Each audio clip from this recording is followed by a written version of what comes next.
भारत देश के नागरिकों समसामयिकी के चतुर्थ अंक के साथ मैं धर्म सापेक्षता एवं संतुलन सिद्धांत का प्रतिपादक मुकेश सुमन आपसे संबोधित हूं।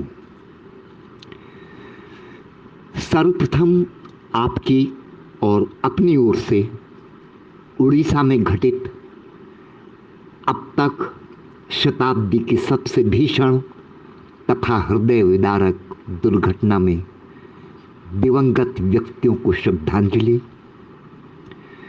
तथा घायलों के शीघ्र स्वस्थ होने की कामना।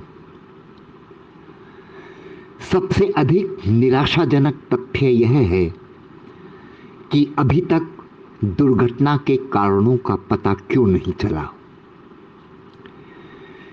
यह तथ्य इस आवश्यकता पर अधिक जोर देता है कि ट्रेनों में भी हवाई जहाज व पानी के जहाज की भांति ब्लैक बॉक्स की व्यवस्था की जाए। दूसरी बात, जब जब धर्मनिरपेक्ष शब्द को महिमा मंडित किया जाता है, तथ्य बताते हैं कि या तो भूकंप आता है या कोई दैवीय घटना अवश्य घटती है। यदि ऐसा नहीं होता तो गणतंत्र दिवस के दिन उत्तरकाशी में भूकंप नहीं आता। यदि ऐसा नहीं होता तो गणतंत्र दिवस के दिन भुज में भूकंप नहीं आता, जिसमें 20,000 नागरिकों की जान चली गई थी। और ये एक ही 26 जनवरी का इतिहास नहीं है। सोनीपत में भी 26 जनवरी को भूकंप के झटके लगे थे।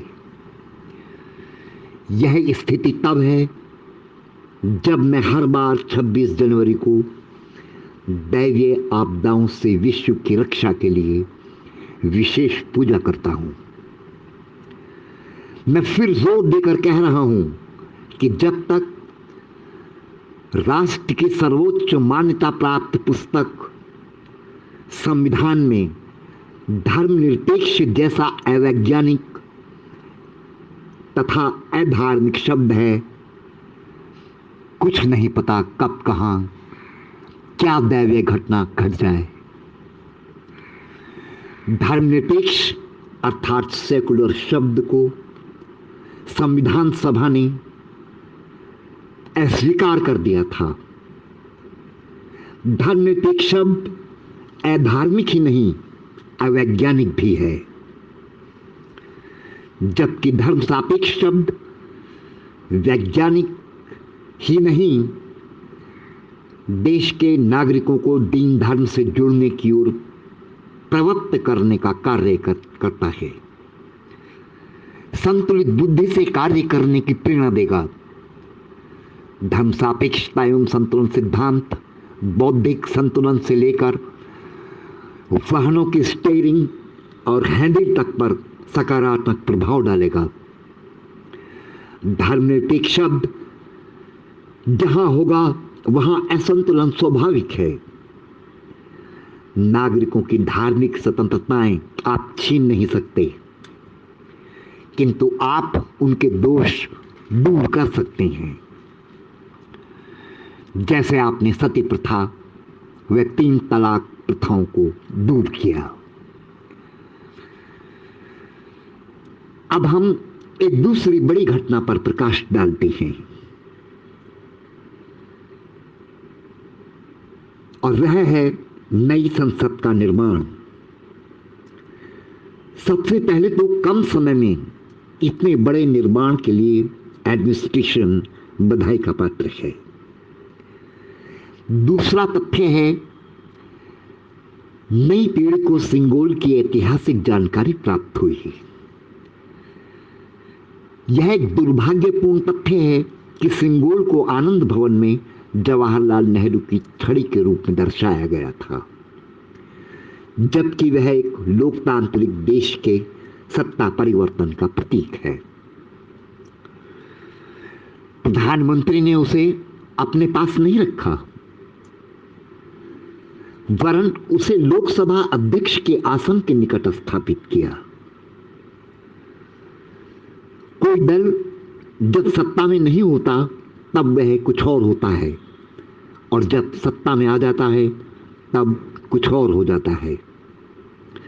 यहां मैं किसी एक पार्टी के लिए नहीं कह रहा हूं, मैं यहां भिन्न भिन्न समय पर भिन्न भिन्न पक्ष और विपक्ष की बात कर रहा हूं।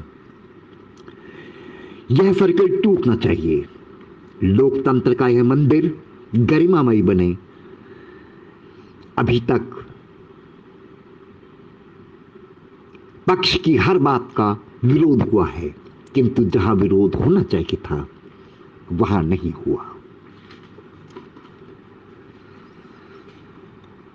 लगभग हर पंथ संप्रदाय और धार्मिक मान्यताओं के अनुसार प्रार्थनाएं भी की गईं, किंतु वे फलीभूत भी होंगी या नहीं इसका कुछ नहीं पता। किंतु यह कार्यक्रम प्रधानमंत्री द्वारा लोकसभा महासचिव के संचालन व राष्ट्रपति श्रीमती द्रौपदी मुर्मू की अध्यक्षता में संपन्न होता तो और अधिक गरिमापूर्ण होता। इस अंक में मैंने ट्रेन दुर्घटना और उसके परिप्रेक्ष्य में तथ्यों को प्रथम स्थान दिया है, जिस पर गंभीरतापूर्वक शीघ्र विचार करना चाहिए। आभार।